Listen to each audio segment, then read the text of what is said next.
Friends, भरण पोषण कानून के इस भाग में आज हम कुछ केसेस के बारे में डिस्कस करेंगे। आगे बढ़ने से पहले आपसे निवेदन है कि आप मेरे चैनल को सब्सक्राइब कर दें, बेल आइकन की प्रेस करें जिससे मेरी हर वीडियो का नोटिफिकेशन आपको तुरंत मिल जाए। वीडियो को पसंद आने पर लाइक शेयर जरूर करें।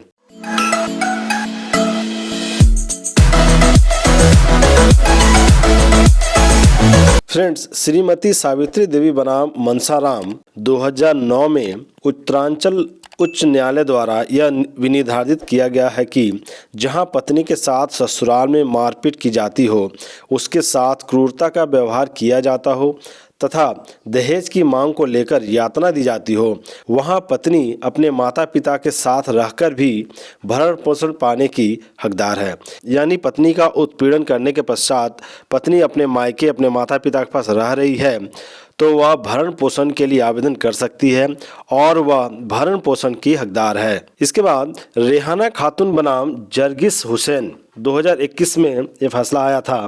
कलकत्ता उच्च न्यायालय द्वारा यह अभी निर्धारित किया गया है कि पत्नी द्वारा एक तरफा तलाक ले लिए जाने पर भी वह अपने पति से भरण पोषण पाने की हकदार है।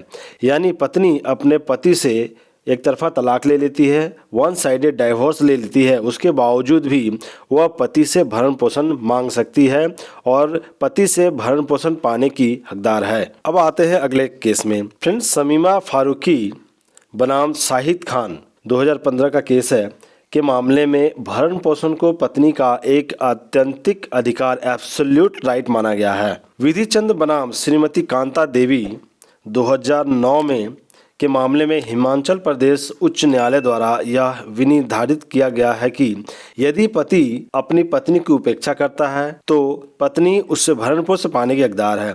पक्षकारों के पति पत्नी के रूप में एक साथ रहने पर उसके विधिवत विवाहित होने की उपधारणा की जा सकती है।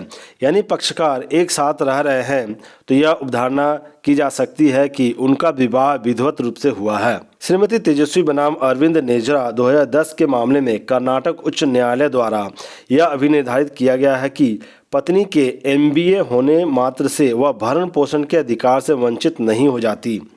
उच्च शिक्षा प्राप्त पत्नी भी भरण पोषण पाने की हकदार होती है क्योंकि वह अपने पति व सास ससुर की सेवा में लगी रहती है और उनके लिए त्याग करती है। यानी अगर पत्नी हाईली एजुकेटेड है, उच्च शिक्षा प्राप्त है, तो इस ग्राउंड पर पति भरण पोषण देने से मना नहीं कर सकता है, वह पति से भरण पोषण पाने की हकदार है। श्रीमती यमुना बाई अनंतराव बनाम अनंतराव शिवराम 1998 का केस है के मामले में उच्चतम न्यायालय द्वारा यह कहा गया है कि शब्द पत्नी से अभिप्राय विधिवत विवाहित पत्नी से है। यदि कोई स्त्री किसी ऐसे पुरुष से विवाह करती है जिसने हिंदी रीति रिवाजों से पहले ही विवाह कर रखा है और वह पहली पत्नी जीवित है तो दूसरा विवाह पूर्ण रूप से अकृत होगा और वह दूसरी पत्नी भरण पोषण पाने की हकदार नहीं होगी। यानी पति ने पहली शादी विधिवत रूप से कर रखी है और पहली पत्नी जीवित है। ऐसी स्थिति में अगर वह दूसरी शादी कर लेता है, दूसरी पत्नी रखता है तो दूसरी पत्नी भरण पोषण पाने की हकदार नहीं है। सविताबेन सोमाबाई भाटिया बनाम स्टेट ऑफ गुजरात 2005 के मामले में उच्चतम न्यायालय द्वारा यह अभिव्यक्त किया गया है कि शब्द पत्नी से अभिप्राय ऐसी स्त्री से है जो विधिवत विवाहित पत्नी है। डॉक्टर स्वप्न कुमार बनर्जी बनाम स्टेट ऑफ वेस्ट बंगाल 2019 के मामले में उच्चतम न्यायालय द्वारा यह विनिर्धारित किया गया है कि तलाकशुदा पत्नी भी भरण पोषण पाने की हकदार है।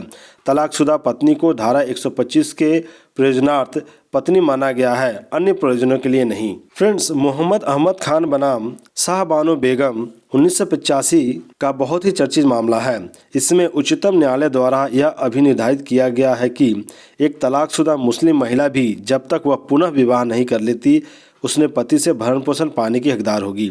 अपनी तलाकशुदा पत्नी का भरण पोषण करना पति का दायित्व है। फ्रेंड्स, यह एक ऐसा मामला है, ऐसा ऐतिहासिक मामला है जिसके पीछे मुस्लिम स्त्री तलाक पर अधिकारों का संरक्षण अधिनियम 1986 पारित किया गया। मुस्लिम महिलाओं के भरण पोषण के संबंध में शाहबानो का प्रकरण अपना एक अलग ही स्थान रखता है। सुनीता कछवाहा बनाम अनिल कछवाहा 2015 के मामले में उच्चतम न्यायालय द्वारा यह अभिनिर्धारित किया गया है कि पत्नी के भरण पोषण के लिए यह पूर्ववर्ती शर्त है कि वह अपने भरण पोषण करने में असमर्थ हो। इस मामले में पत्नी का यह अभिकथन था कि वह अपना भरण पोषण कर सकने में असमर्थ है तथा काफी संकट में है, जबकि पति की काफी अच्छी आय है। न्यायालय ने पत्नी को भरण पोषण का हकदार माना। न्यायालय ने यह भी कहा कि मात्र पत्नी का पोस्ट ग्रेजुएट होना उसे भरण पोषण के अधिकार से वंचित नहीं कर सकता। सो फ्रेंड्स, यह भाग आपको कैसा लगा कमेंट बॉक्स में कमेंट करके जरूर बताएं।